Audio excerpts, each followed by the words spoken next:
আমি এই মুহূর্তে দাঁড়িয়ে আছি বাগুটিয়া ইউনিয়নের বাগুটিয়া বাজারের পাশে। এখানে বর্ষা মৌসুম কিন্তু এখানে প্রচুর পরিমাণে ভাঙনি হয়। সেই ভাঙনির পাশাপাশি এখানকার মানুষ যেটা বলছেন যে এখানে কিন্তু এই বর্ষা মৌসুমে কিন্তু ওই পাশ থেকে কিন্তু নদীর মাছ থেকে কিন্তু অবৈধভাবে ড্রেজার দিয়ে কিন্তু তারা মাটি কাটে।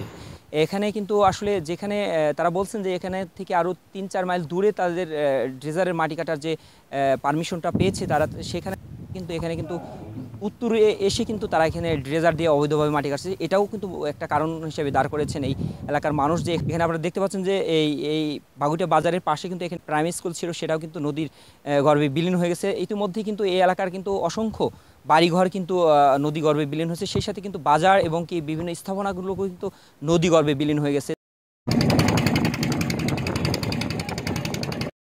ভাঙ্গে যাচ্ছে, আমি বাঁশ কাটিয়ে বেড়া দিতেছি অথবা জরর দিচ্ছি, বাড়ি রাখতে পারতাছি না। এবং ডিজার দিয়ে মাটিগুলো কেটে নিয়ে অবৈধ মাটি কাটা শুরু হচ্ছে। এখন এভাবে যদি একটা ভাব নির্মাণ করতো তাহলে তো আমাদের সুবিধাই হইতো।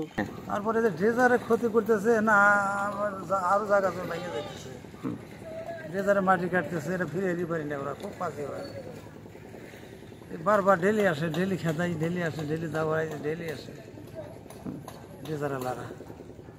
আপনার নদীটি কয়বার ভাঙছে? আপনার 27টো বার তো ভাঙছি। দাবি সরকারের কাছে দাবি যাতে আমাদের গাংটা যাতে ড্রেজারে মাটি না কাটে, সেই দাবি আমাদের। আমার তো বড়ু লাগামু, কত বড় ধান পাই, বাদাম লাগামু, সেই সমস্ত জমি নষ্ট করে ফেলাইতেছে। 27টো বার ভাঙছি বাড়ি। আপনার ইউনিয়নের নাম বলেন? ইউনিয়ন বাগুটিয়া থেকে 3 ভাঙ্গা দিয়া গেছি বাসামারা ইউনিয়নে। সেখান থেকে আবার এই 9 বছর ধরে আইসি আবার বাগুটিয়া। 22 বছর কাটা আইসি আমি বাসামারা ইউনিয়নের ভিতরে।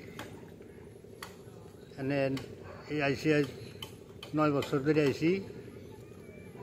আমার যে পুরান যে বাড়িটা আছিল, বাড়ির বড় ধানের জমি হয়েছে, এগুলো আমরা ডিজার দিয়ে মাটি কাটা যা জমিটা আমাকে নষ্ট করে হলা দিতেছে। এইটা হইলো আমাদের সরকারের কাছে আবেদন জানাইছি, এটা যদি আমাদের বন্ধ করে দেয় আমার একটু ভালো হয় আর কি।